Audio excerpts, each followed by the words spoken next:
Të nderuar teleshikues të dashur më Krishtin, ky është emisioni i 11, por të kujtuar në emisionin e kaluar kemi folur për porositë, pra porositë e para, përsëri në këtë emision do flasim për të tjera porositë të dekalogut dhe më konkretisht do fillojmë me porosinë e tretë. Nuk do të kujtosh më kot emrin e Perëndis tënd, sepse Zoti nuk do ta lërë pa ndëshkuar atë që përdor më kot emrin e tij. Porosia e tretë na tregon se duhet të respektojmë emrin e Perëndis, i cili është një emër shumë i shenjtë dhe nuk do ta përdorim atë kohë, domethënë në bisedat tona dhe të panevojshme. Izraelitët duke frikësuar nga kjo porosi, pra nuk do ta lë pa ndëshkuar atë që përdor më kot emrin e Perëndis, nuk e përdorin emrin e Zotit në bisedat e tyre të përditshme. Kush ishte emri i Zotit? Emri që u zbulua Mojsiut. Kur Mojsiu e pyeti Perëndin se si e ke emrin, ai tha unë jam ai që jam, ose Jave. Prandaj izraelitët nuk e përdorin më këtë emër, por në bisedat e tyre përditshme përdorin emrin Adonai, që do thotë Kyrie në greqisht dhe Zot në shqip. Emrin Jave e përdorte vetëm kur e priti vetëm një herë në vit kur hynte në të shenjtat e të shenjtave, për të flijuar gjakun e kafshëve për mëkatet e popullit. Por kjo porosi lidhet dhe me ne të krishterët, dhe me anë të kësaj porosie Perëndia dëshiron të zbutë gjuhën. Bibla thotë, askush për njerëzve gjuhën nuk mund ta zbusë, sepse ajo është e keqe, plot helm vdekje prurës. Mund të themi se më shumë nga të gjithë gjymtyrët e trupit, gjuha mund ta njollosë emrin e Perëndis që është shumë i shenjtë. Për shembull, i ligu, që është i padukshëm, por bëhet i dukshëm nëpërmjet veprimeve, mund na tundojë dhe na ngacmojë në gjuhën tonë që neve ta përdorim emrin e Perëndis për humor, për të bërë i pëlqyeshëm të tjerët ose për të bërë të tjerët të qeshin, siç janë ato barsaletat. Ky është një gjë e gabuar, ose diçka tjetër që të shahet, të blasfemohet emri i Perëndis. Mund të arrijë deri aty sa dikush të shajë emrin e Zotit, emrin e ylinces, emrin e shenjtorëve. Ky është një mëkat shumë i rëndë, quhet blasfemi dhe nuk i falet nëse ai nuk pagëzohet ose nuk pendohet dhe rrëfehet. Por dhe diçka tjetër, ne mund ta marrim për gojë kot emrin e Zotit kur ne betohemi. Disa njerëz mendojnë se duke betuar në emrin e Zotit është diçka korrekte. Po çfarë thot Zoti Jezu Krisht?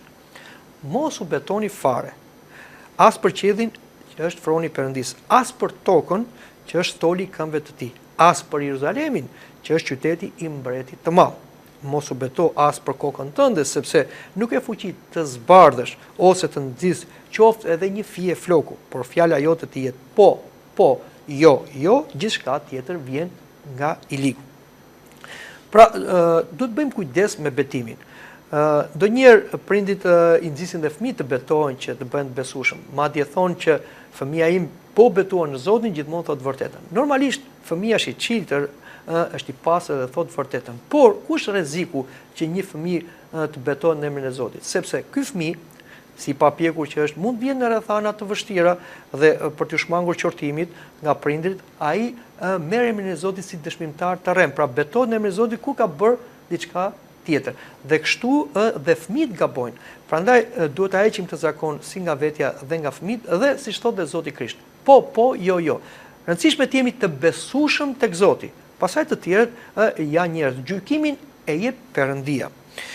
Por dhe diçka tjetër, mos detyrojmë të tjerët të betojnë në emrin e Zotit ose përdorim emrin e Perëndis për gjëra të kota ose mos përbuzim fjalët e shkrimit të shenjtë për të justifikuar dhe për shaka. Përmenda pak më sipër dhe duhet ta theksojmë.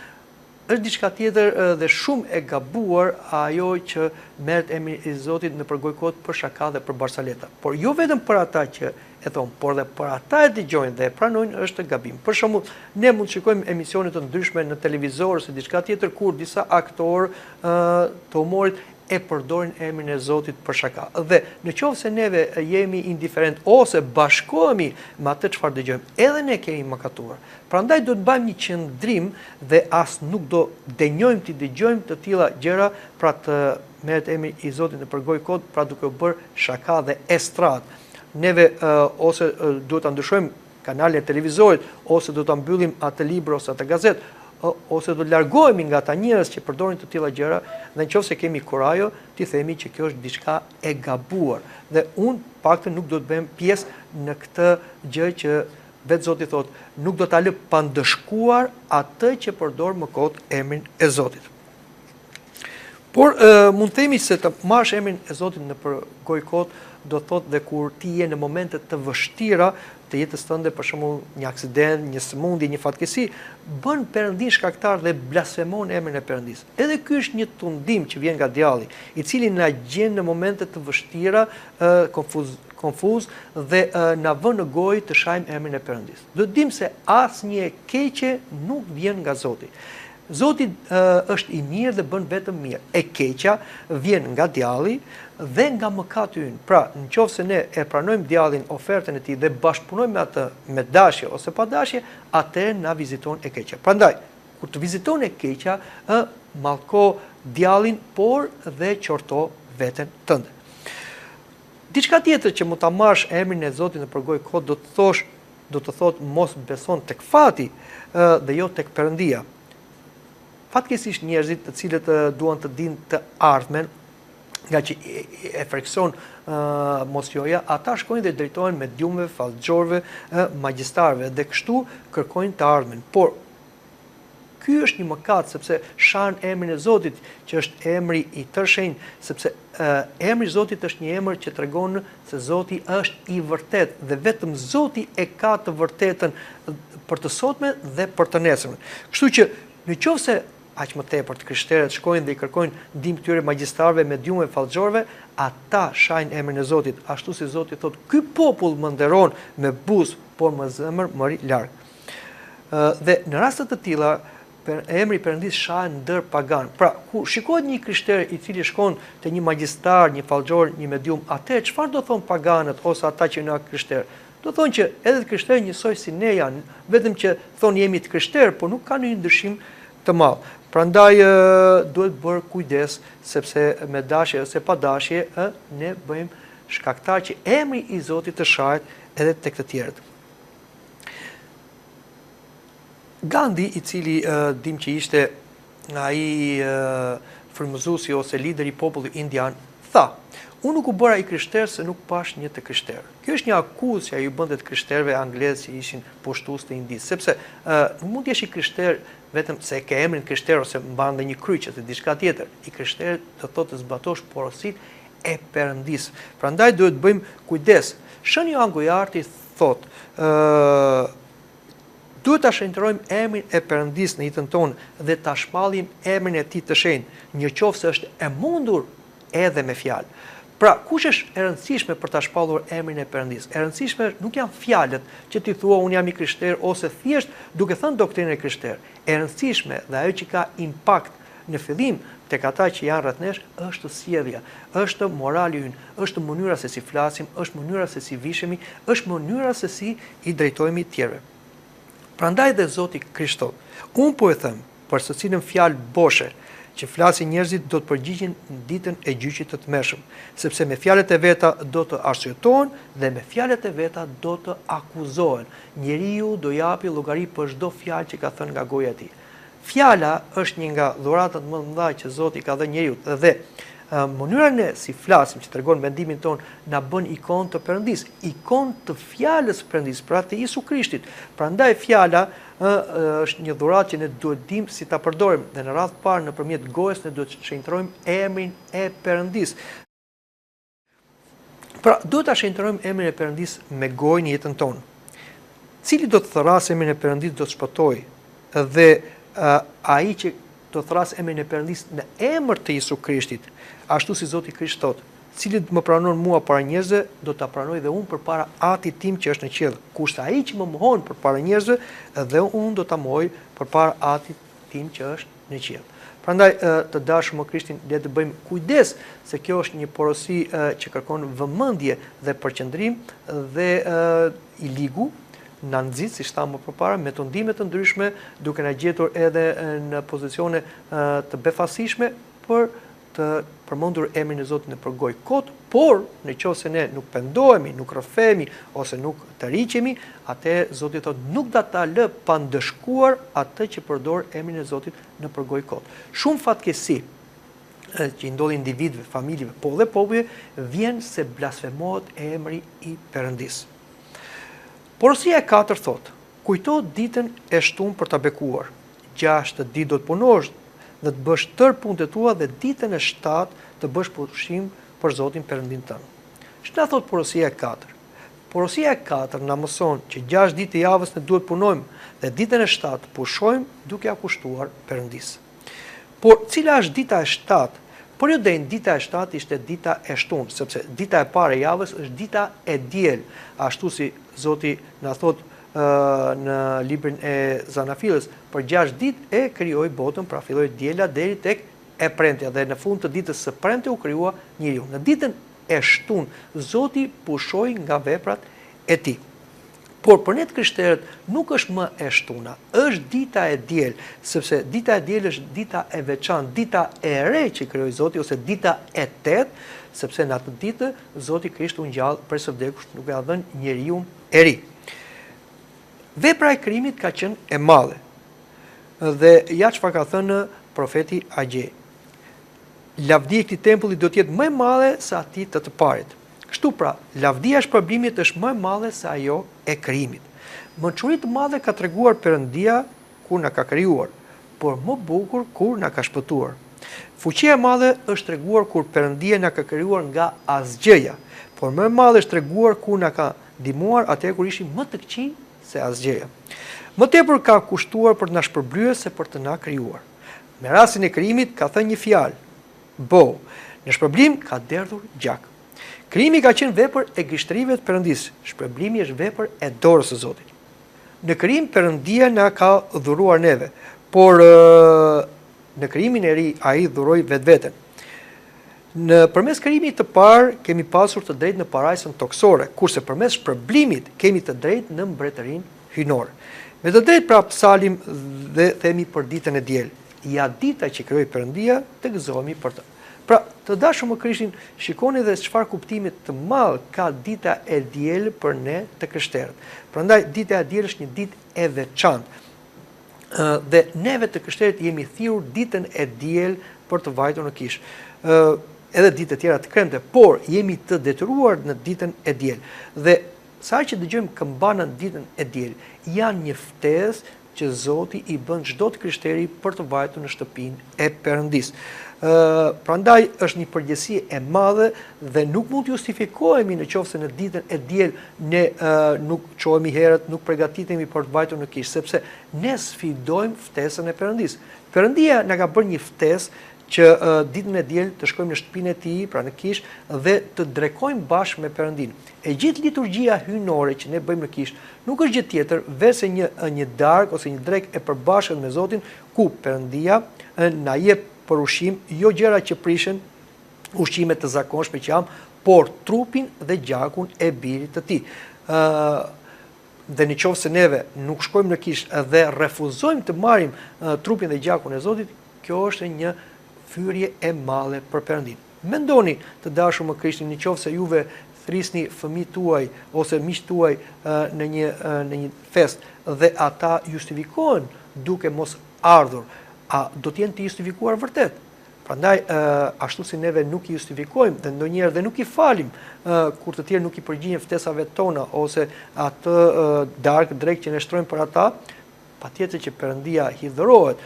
Por Perëndia nuk është si ne hakmarrës, Perëndia është falës, por Perëndia fal kur njerëzit pendohen, rrëfehen dhe korrigjohen. Prandaj të bëjmë kujdes me ditën e diel.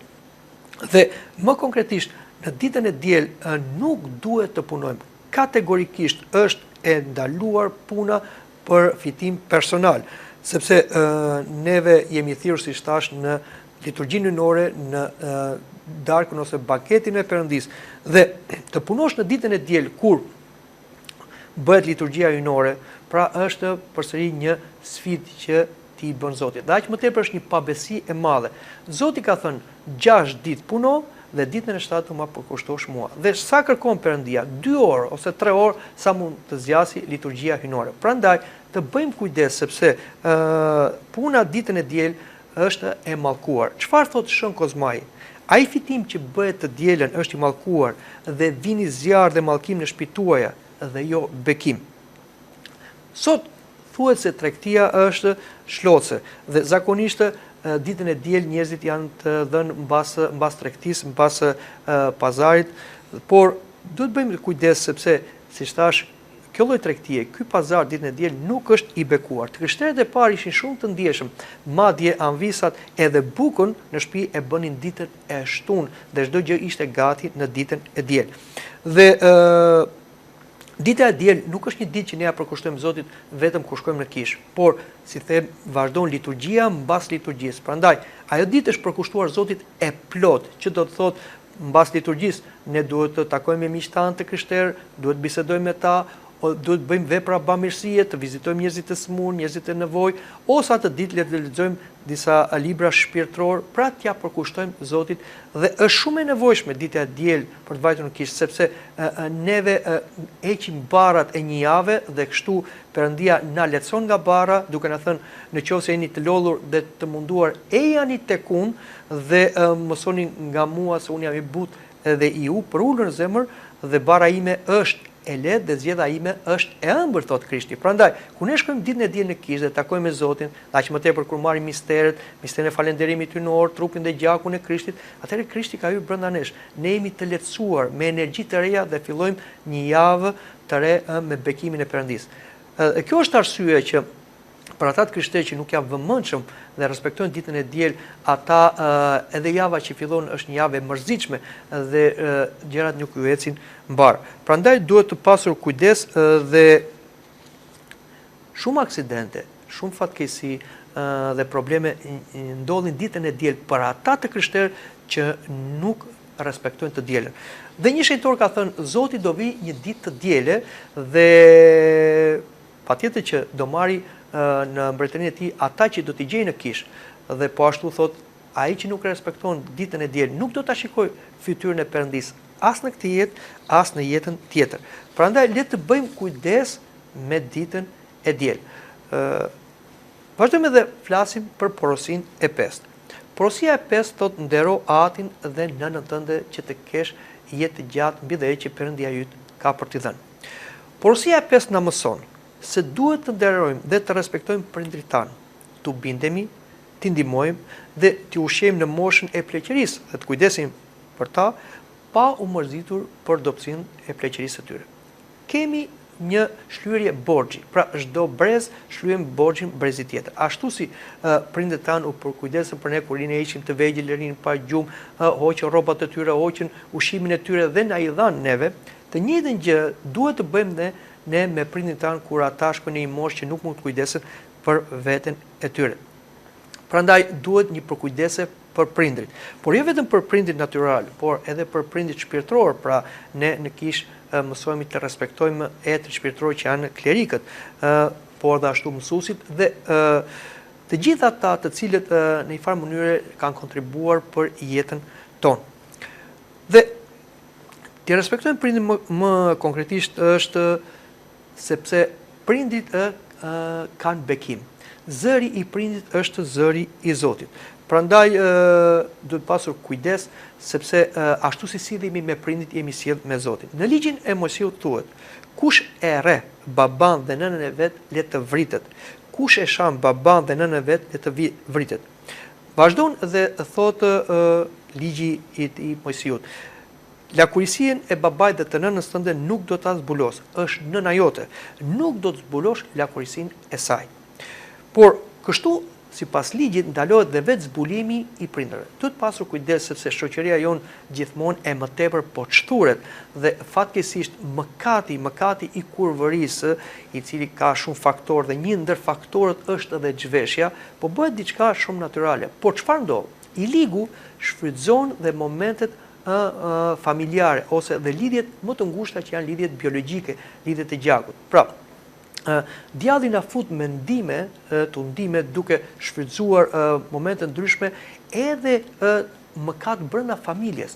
Kjo vjen nga pakujdesia sepse edhe prindrit janë të pakujdesshëm në mënyrën se si vishen ose si rrin familje, por edhe fëmijët me njëri tjetrin dhe janë shkak të disa incesteve. Prandaj duhet pasur kujdes sepse i ligu përfiton edhe në të tilla raste. Por dhe një pyetje, a duhet t'i dëgjojmë prindit gjithmonë? Patjetër duhet t'i dëgjojmë prindit gjithmonë. Por ka një rast kur prindrit flasin kundër Perëndis. Ndodh. Zoti thotë dhe armiqtë tuaj do të jenë në shtëpiakat tuaj. Madje ati do të jetë kundër birit dhe biri kundër atit, nusa do jetë kundër vjerës e vjera kundër nusës. Pra, thotë që dhe brenda familjes do ketë konflikt.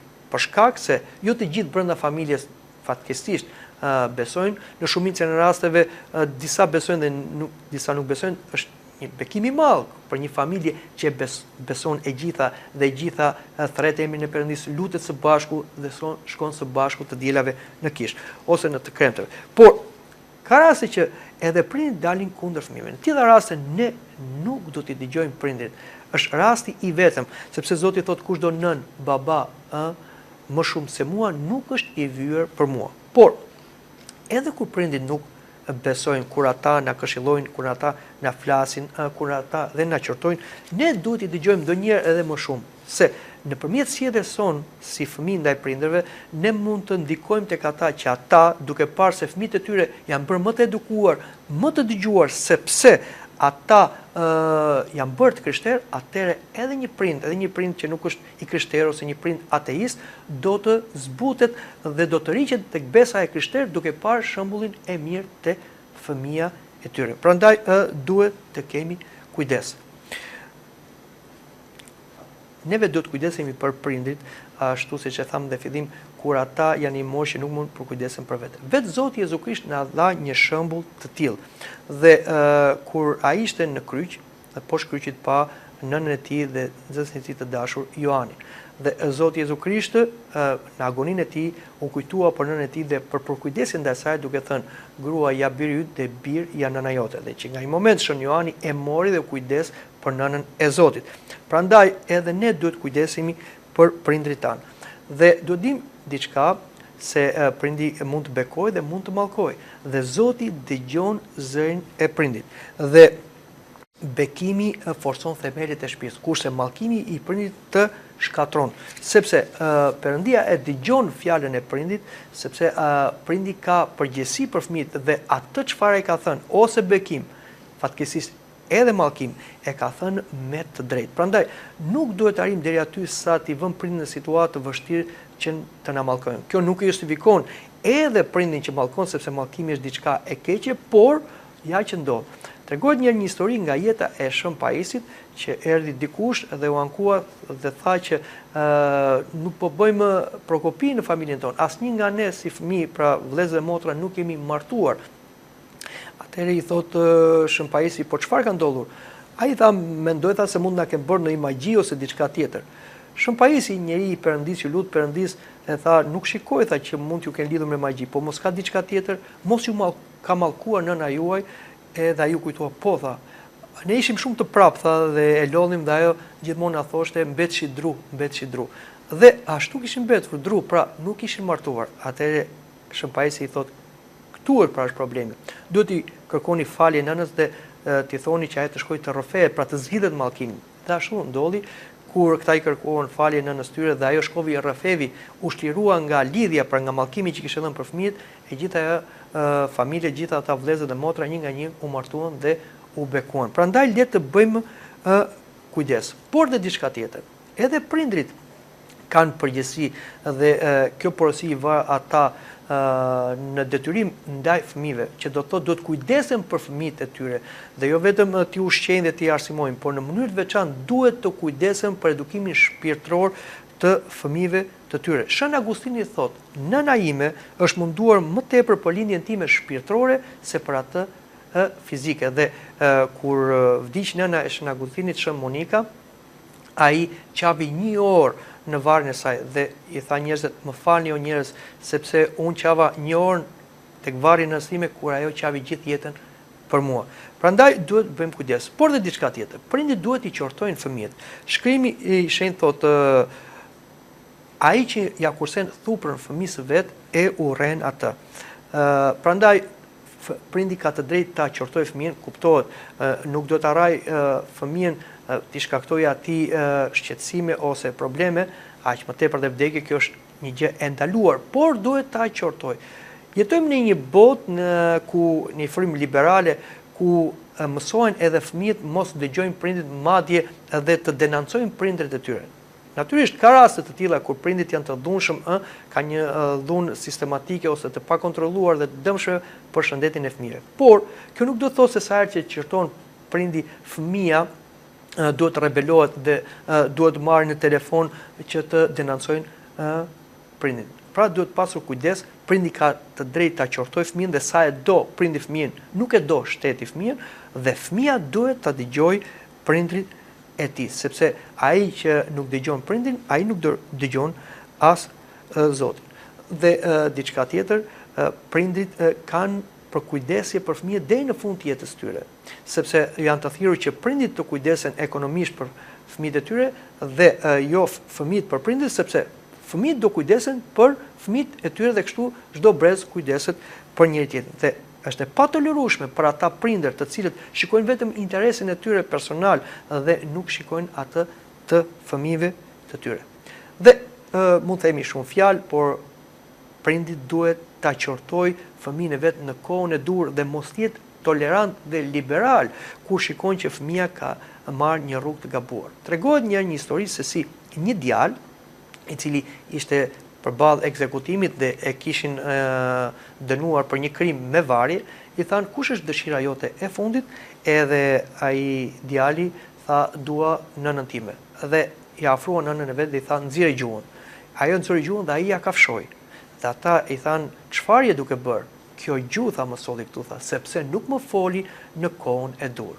Prandaj të dashur më Krishtin, fëmijët duhet të binden, të nderojnë, të duan, të përkujdesen për prindit, por dhe për prindit duhet të kujdesen për fëmijët e tyre, t'i qortojnë, t'i këshillojnë me frymën dhe mësimin e Zotit. Mendoj që këtu ta mbyllim këtë emision për t'u riparë në emisionin tjetër. Deri atëherë, miru pafshim.